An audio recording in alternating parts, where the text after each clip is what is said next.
You don't belong here. Brenda Chalmers shrieks, her face turning purple with rage as she waves a stack of fake violation notices at me. This psychotic HOA president had been making my life hell for months, fining me, threatening me, posting my picture online, calling me a neighborhood destroyer. The insane part? I wasn't even in her HOA. My property sat outside their boundary, but she was treating me like her personal problem anyway. I was beyond furious. She thought she could terrorize anyone she wanted, dead wrong. Let me take you back to where this nightmare started, and how I ended her little dictatorship with a dock and a couple of strategically placed signs. 1 year ago, I bought the perfect house at 1547 Willow Creek Drive. 3 bedrooms, 2 baths, beautiful colonial style with a wraparound porch that overlooks the most gorgeous lake you've ever seen, Clearwater Lake. But here's the key detail that saved my sanity and eventually gave me the power to end Brenda's reign of terror. My property sits exactly 50 feet outside the Greenwood Heights HOA boundary. I checked the surveys 3 times before signing. Legally, completely, 100% independent. Brenda appeared at my front door the morning I moved in. A 50-something woman with steel gray hair pulled into a bun so tight it probably gave her headaches, wearing a navy blazer like she was running for mayor of suburbia. She carried a leather portfolio stuffed with papers and had that particular smile people use when they're about to deliver bad news they think is good news. The moment I opened the door, she stepped into my foyer without invitation, like she owned the place. "Welcome to Greenwood Heights, Eric Thompson," she announced, consulting her papers like she was reading a royal decree. "I'm Brenda Chalmers, president of the Homeowners Association. Now, I know your property technically falls outside our official boundaries, but that's really just a technicality. You're part of our community, which means you need to follow our standards, landscape guidelines, architectural review, seasonal decoration policies. I have all the paperwork right here for you to sign." I looked at this woman standing uninvited in my hallway, holding documents I never requested, making demands I never agreed to follow. The audacity was breathtaking, but I kept my voice calm and professional. "I appreciate the introduction, Brenda, but I specifically bought this house because it's not part of your HOA. I don't plan to participate in your association or follow your guidelines. My property, my rules." Her plastic smile froze in place like I just told her the earth was flat. "That's an incredibly selfish attitude, Eric," she replied, her voice dropping into that tone people use when they're trying to sound disappointed instead of furious. "We have community standards here. Property values depend on everyone doing their part. Your neighbors expect a certain level of cooperation and respect for our shared values." The way she said shared values made it clear that resistance to her authority violated some sacred suburban commandment I should have memorized before moving in. That conversation should have ended there. Polite disagreement, mutual understanding of boundaries. Everyone moves on. But Brenda Chalmers doesn't do boundaries, and she definitely doesn't do being told no by someone she considers beneath her authority. The harassment campaign started within 48 hours. First came the violation notices, official-looking documents claiming my mailbox violated community color standards, my lawn edging was improperly maintained, and my outdoor lighting created visual pollution. I threw them in the trash where they belonged, but Brenda was just warming up. She documented everything with the dedication of a private investigator building a criminal case. Photos of my property taken from multiple angles, measurements of my fence height, time-stamped evidence of my car parked in my own driveway during hours she deemed inappropriate. The social media assault came next, and this is where Brenda revealed her true talent for manipulation and character assassination. She posted carefully crafted messages about certain residents who refused to respect community standards and were actively working to destroy property values through selfish behavior. She posted photos of my house alongside her complaints, always finding ways to frame normal differences as evidence of my destructive impact on the neighborhood. Within 2 weeks, she'd convinced half the community that I was some kind of antisocial menace threatening their home values. The breaking point came one Tuesday morning when I walked outside and found Brenda standing on the sidewalk with her smartphone pointed directly at me. She was openly recording me, making sure I knew I was being documented. When our eyes met, she kept filming with a satisfied smirk. "Is there a specific reason you're recording me on my own property, Brenda?" I asked, keeping my voice calm despite the rage building in my chest. I'm documenting the ongoing deterioration of our community standards, she announced loud enough for the neighbors to hear.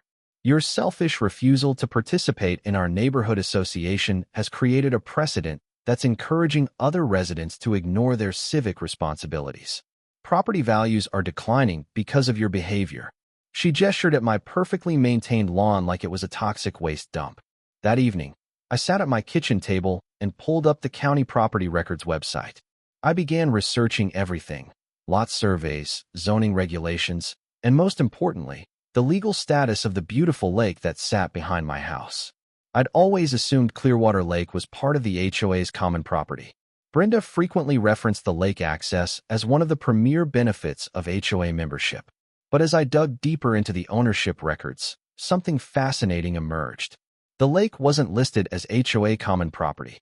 It wasn't owned by the county, the state, or any municipal authority. According to the deed records I pulled from the county clerk's database, Clearwater Lake was privately owned by Robert Patterson, age 83, who had inherited the property from his father in 1978. Brenda had been treating it as their personal playground for decades without any legal right to do so. She'd been collecting fees partly based on lake access benefits, all while having zero legal standing to control any of it. The next morning, I called Robert Patterson's number. He answered on the second ring, his voice gravelly but sharp. Patterson residence, Robert speaking. When I explained I was calling about his lake property, there was a long pause. Well, I'll be damned, he said slowly. You're the first person to ask me about legal ownership of that lake in probably 30 years. Been thinking about selling the whole property to someone who could give it the attention it deserves. My pulse quickened. Brenda Anderson's entire power structure was built on controlling access to property she had no right to control. And if Robert Patterson was interested in selling, that opened possibilities I'd never even considered. Would you be open to discussing a potential sale? I asked, trying to keep my voice casual. I live right on the water, and I'd love to ensure the lake stays preserved and properly maintained for future generations. Son, I think that's exactly what this old lake needs, he said, with a smile in his voice. Someone who understands the difference between taking care of something and controlling it. How about we meet this Saturday morning so you can take a proper look? Saturday morning arrived crisp and clear. Robert Patterson met me at the lake's edge. 15 acres of crystal clear water stretched before us. The legal documentation was pristine and unambiguous. Robert Patterson owned every inch of water, every foot of shoreline. The HOA had been operating under a collective delusion for decades. What kind of timeline are you thinking about for a sale? I asked. Before he could answer, the sound of car doors slamming echoed across the water. Brenda Anderson marched down the slope toward us, flanked by 2 board members. I started recording on my phone. Robert Patterson, what exactly is going on here? She demanded. I received a very disturbing phone call, saying you were meeting with this troublemaker about selling our community lake. Robert straightened to his full height. This is my property, Brenda, and I'll discuss it with whoever I choose. I don't recall asking for your permission or your opinion. Brenda's briefcase hit the ground with a sharp crack as her face flushed crimson. This lake has been part of our community amenities for over 20 years. Our residents pay monthly fees specifically to maintain access. You can't just sell it out from under us. I can and I will, Robert replied calmly. Check your HOA documents, Brenda. Show me where it says your association has any legal claim to my property. I've been letting your people use it out of neighborly courtesy, but courtesy isn't ownership. Brenda's hands shook as she realized that all her carefully organized HOA bylaws meant absolutely nothing when it came to property she didn't actually own. This is ridiculous.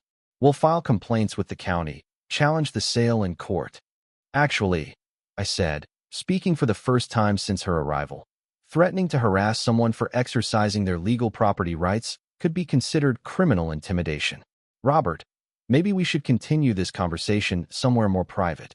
I held up my phone slightly, making sure she could see it was recording. 195,000, I said to Robert, loud enough for Brenda to hear clearly. Cash offer, 30-day closing, no contingencies. That's a very generous offer, Robert said slowly. But I want to make sure you understand what you're taking on. This woman has been treating my property like her personal kingdom for years. If you buy this lake, you're going to inherit a war. I'm counting on it, I replied. Brenda has been making my life miserable for months based on authority she doesn't have. Now she's about to learn what happens when someone actually does have the legal right to set the rules. I turned to face her directly. Enjoy explaining to your HOA members why they're about to lose lake access they've been paying fees to maintain. Brenda opened her mouth to respond, but no words came out. For the first time since I'd met her, she was completely speechless. The reality was finally sinking in. Her entire power structure was about to collapse, and there was absolutely nothing she could do to stop it. Monday morning, 9:30 sharp, I walked out of First National Bank with a cashier's check for $195,000. By noon, I legally owned 15 acres of pristine lake property. The closing took exactly 47 minutes. Robert smiled with genuine relief and shook my hand firmly. I drove straight from the closing to Murphy's construction. Tom Murphy had built half the custom homes in our county. So, you bought the Patterson Lake, Tom said, reviewing the survey. What kind of project do you have in mind? I described my vision for a professional-grade dock system that would be both functional and impossible to ignore. A 60-foot main pier with a covered pavilion section. Most importantly, positioned to be clearly visible from Brenda Anderson's living room window across the cove. That's going to be a beautiful installation, Tom said. I assume you've got all the necessary permits lined up. Already submitted the applications, I told Tom, pulling out copies of the permit paperwork. Environmental pre-approval came through this weekend. Engineering review is scheduled for Thursday. We can start work next Monday. While Tom worked on detailed construction plans, I drove to Office Depot and ordered custom signage for the property perimeter.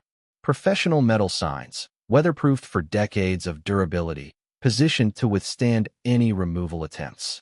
The messages were simple and legally unambiguous. Private property, no trespassing, lake access by permission only. And my personal favorite, Greenwood Heights, HOA, no authority beyond this point. Monday morning, 7 sharp, Tom Murphy's construction crew arrived at my lakefront with professional precision. The permits were posted prominently on a temporary bulletin board. This wasn't some weekend DIY project. This was a legitimate construction operation with full legal authorization. Brenda Anderson made her first appearance of the week at 8:15.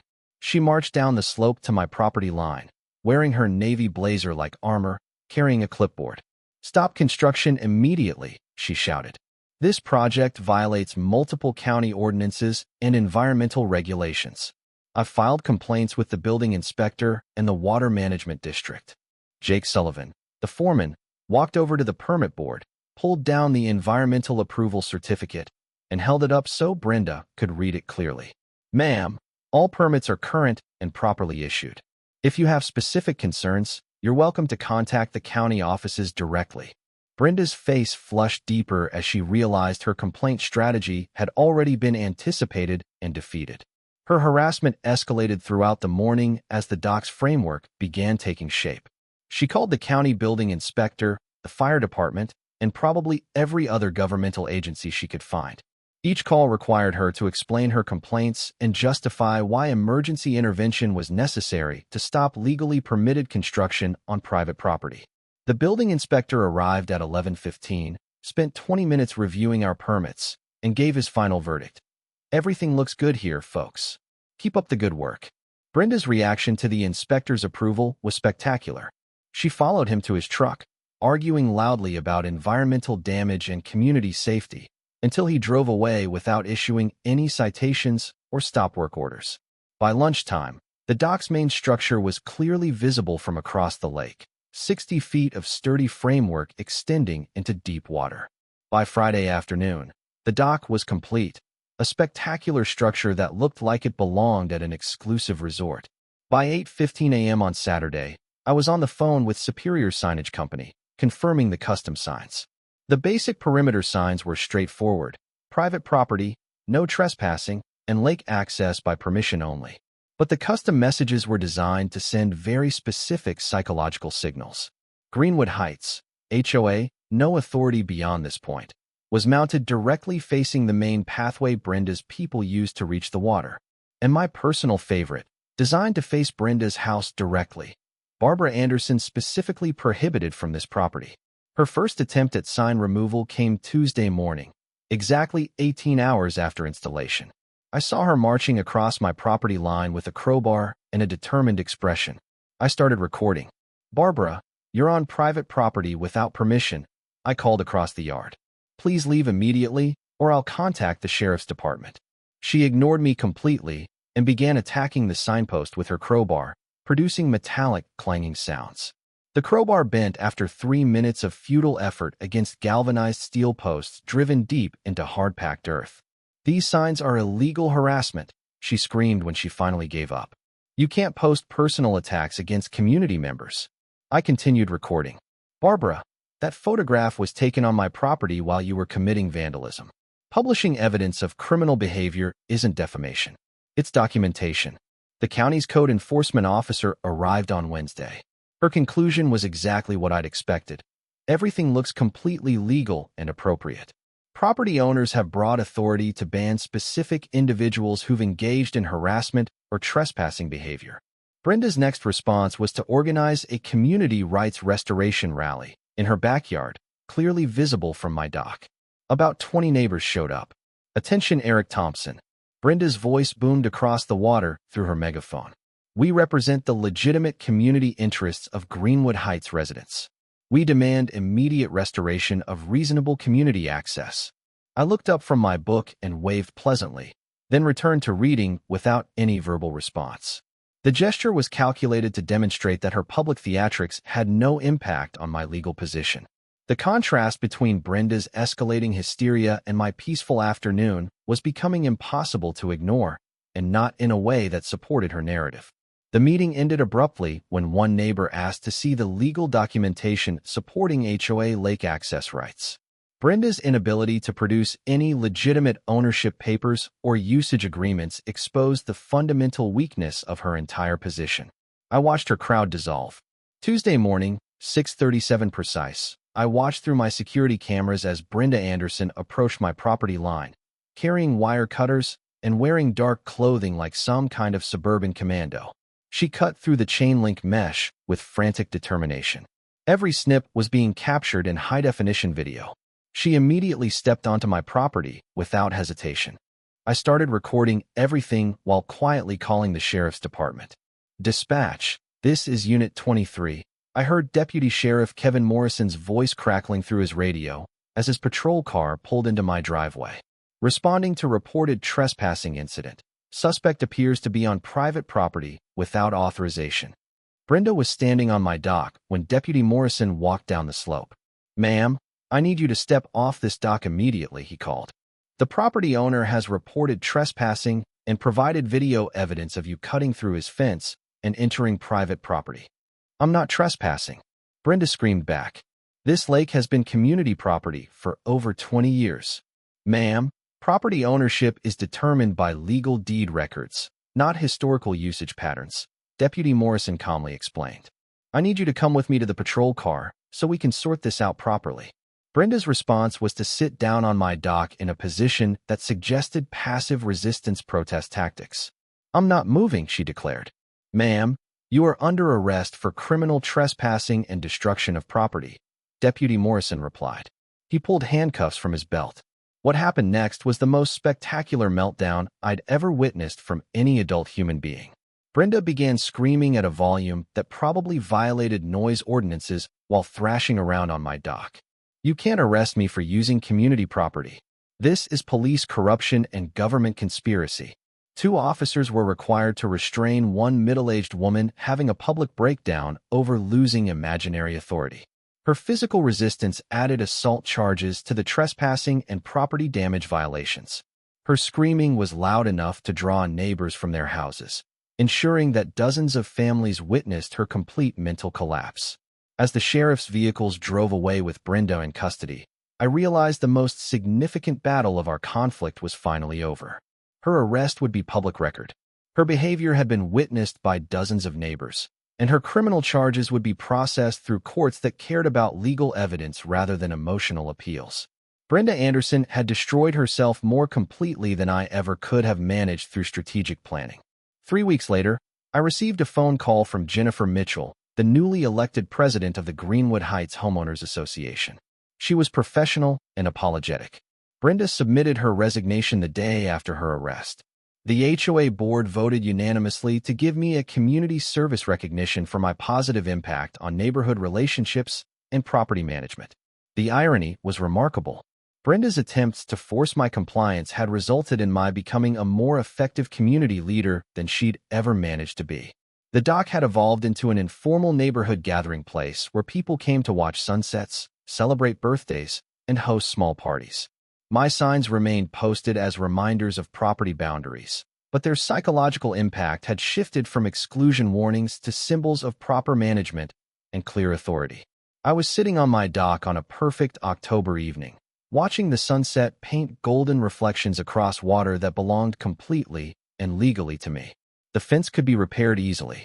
The legal proceedings would be straightforward. Brenda's credibility was destroyed beyond any possibility of recovery. This was what property ownership was supposed to feel like, I thought. Quiet enjoyment of beautiful resources without harassment from unstable neighbors who confused legal authority with personal entitlement. Brenda Anderson's reign of neighborhood terror was officially over, ended by her own criminal behavior and documented for posterity by security cameras that had captured every moment of her final meltdown. So, here's my final question for you. Was Alex's move to buy the lake and build a highly visible, exclusionary dock, even though legally sound, a necessary strategic defense against Brenda, or was it an unnecessarily provocative act that escalated the conflict and made him look like the selfish villain she claimed he was? Drop a comment below and let me know, necessary defense or excessive provocation. And don't forget to hit subscribe if you believe that sometimes the only way to beat a bully is to acquire superior legal documentation.